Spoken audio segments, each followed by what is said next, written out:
Hello guys, अभी हम discuss करने जा रहे हैं सर्जिकल हाइपरटेंशन। तो सर्जिकल हाइपरटेंशन मतलब हाइपरटेंशन के वो केसेस जो सर्जिकली हम इसको ट्रीट करते हैं, वो आज हम डिस्कस करेंगे। हाइपरटेंशन तो नॉर्मली जो होता है वो मेडिकल उसकी ट्रीटमेंट है, लेकिन वो केसेस जो सर्जिकली ट्रीट होती है हम आज वो डिस्कस करेंगे। तो पहले हम डिस्कस करेंगे प्राइमरी हाइपर अल्डोस्टेरोनिज्म या कॉन सिंड्रोम, जो ट्यूमर होता है एड्रीनल कॉर्टेक्स का।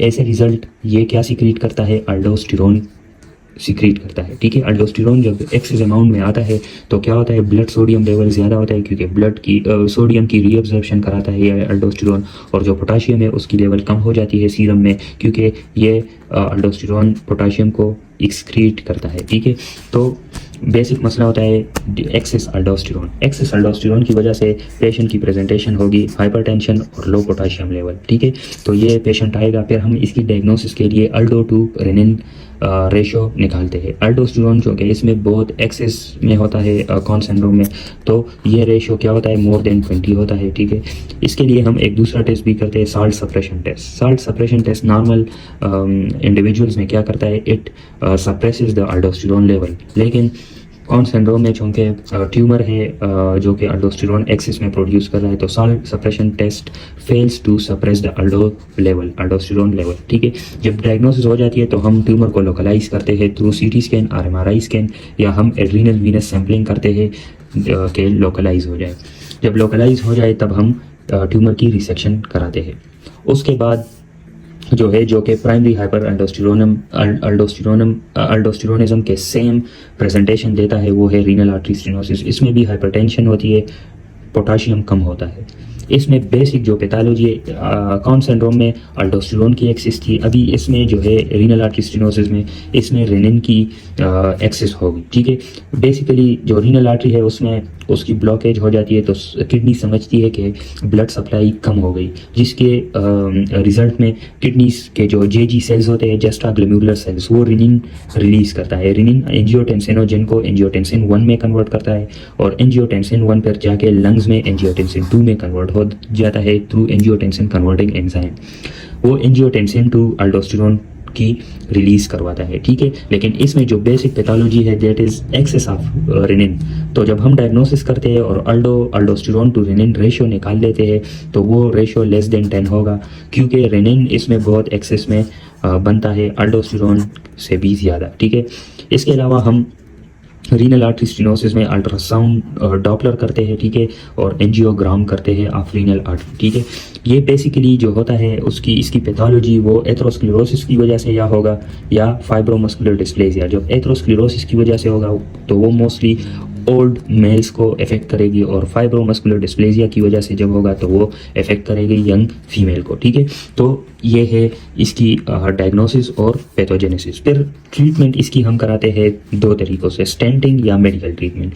स्टेंटिंग जब फाइब्रोमस्कुलर डिस्प्लेसिया है तो उस केस में हम स्टेंटिंग लगाते हैं, और जो एथरोस्क्लेरोसिस केस है उसमें हम मेडिकली हाइपरटेंशन को ट्रीट करते हैं। ठीक है, अब आते हैं फियोक्रोमोसाइटोमा में। तो फियोक्रोमोसाइटोमा में मेन जो पैथोलॉजी है, it is due to catecholamine excess. Catecholamine producing tumour होता है, ठीक है, एड्रीनल मेडुला में। ये बिनाइन ट्यूमर होता है एड्रीनल मेडुला में, जो कि एक्सेस ऑफ कैटेकोलमीन रिलीज करता है, जिसकी वजह से सिम्टम्स होते हैं पैरोक्सिज्म्स ऑफ इंक्रीज ब्लड प्रेशर। ठीक है, पेन होती है, हेडेक होती है, लेकिन पैरोक्सिज्मल हाइपरटेंशन, पैरोक्सिज्मल हेडेक, पल्पिटेशंस, ठीक है, और प्रेस्पिरेशन, स्वेटिंग। तो 5 P's है, paroxysms of high pressure, pain, palpitation and perspiration, all 5 P's है। ठीक है, 5 P's। तो ये फियोक्रोमोसाइटोमा की प्रेजेंटेशन होगी। अब डायग्नोसिस हम इस किस तरह करेंगे?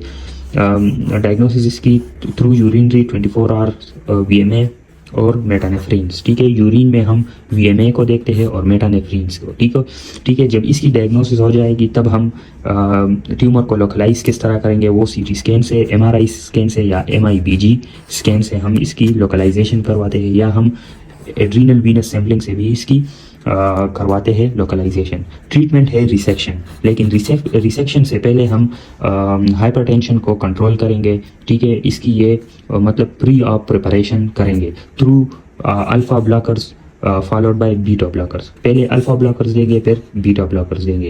हाइपरटेंशन जब कंट्रोल हो जाए तब हम रिसेक्शन करेंगे, ठीक है। तो ये था फियोक्रोमोसाइटोमा। फिर है कुशिंग सिंड्रोम या कुशिंग डिजीज़।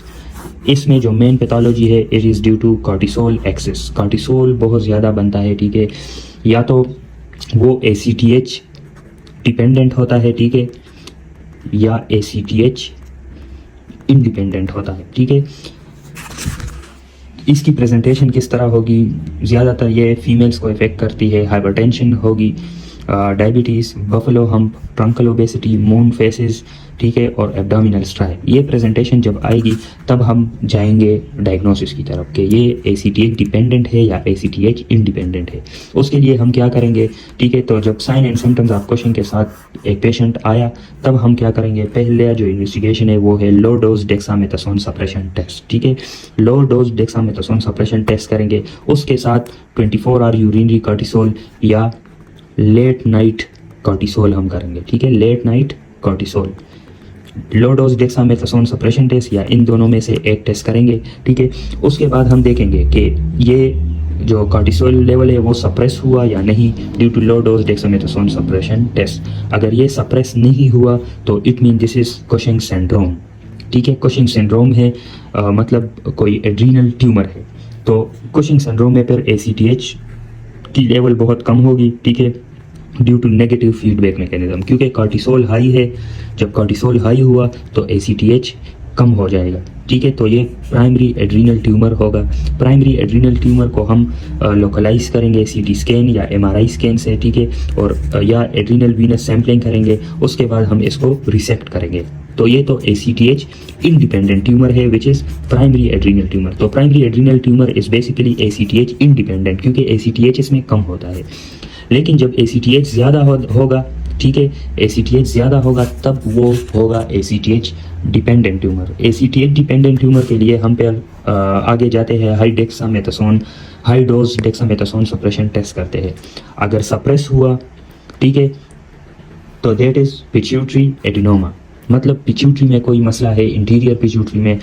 पिट्यूटरी एडिनोमा को हम रिसेक्ट करेंगे। पहले हम ट्यूमर लोकलाइजेशन करेंगे थ्रू CT स्कैन और MRI स्कैन, ठीक है। जब ये लोकलाइज हो जाएगा तब हम रिसेक्शन करेंगे। लेकिन अगर high dose dexamethasone suppression test fails to suppress the ACTH level, तब वो होगा एक्टोपिक ट्यूमर। मतलब किसी और जगह ट्यूमर है और उसकी वजह से ACTH हाई आ रहा है, जो कि मोस्टली लंग ट्यूमर कर सकते हैं। लंग ट्यूमर जब हो तो वो एक्टोपिक ACTH सिक्रीट करता है, और मोस्टली जो लंग ट्यूमर में स्मॉल सेल कार्सिनोमा है तो वो एक्टोपिक ACTH रिलीज़ करता है। उसकी हम लोकलाइजेशन करेंगे CT स्कैन के वो कहाँ पे है, और अकॉर्डिंगली उसको मैनेज करेंगे, ठीक है। तो ये था कुशिंग सिंड्रोम और कुशिंग डिजीज़। अब आते हैं कोआप्टेशन ऑफ एओर्टा। कोआप्टेशन ऑफ एओर्टा में क्या होता है, बेसिकली प्रेजेंटेशन इसकी वो ये होगी कि अपर एक्सट्रीमिटी में हाइपरटेंशन होगी और लोअर एक्सट्रीमिटी में क्या होगा, हाइपोटेंशन होगी। और इसके अलावा क्लॉडिकेशन के सिम्टम्स भी होंगे, ठीक है, क्लॉडिकेशन। इसकी हम डायग्नोसिस करेंगे थ्रू CT एंजियोग्राम, और जब डायग्नोस हो जाएगा तब हम डायरेक्टली इसको रिसेक्ट करेंगे और रीएनेस्टोमोसिस करेंगे, ठीक है। तो ये इसकी ट्रीटमेंट हो गई। ये सारे सर्जिकल हाइपरटेंशन के केसेस।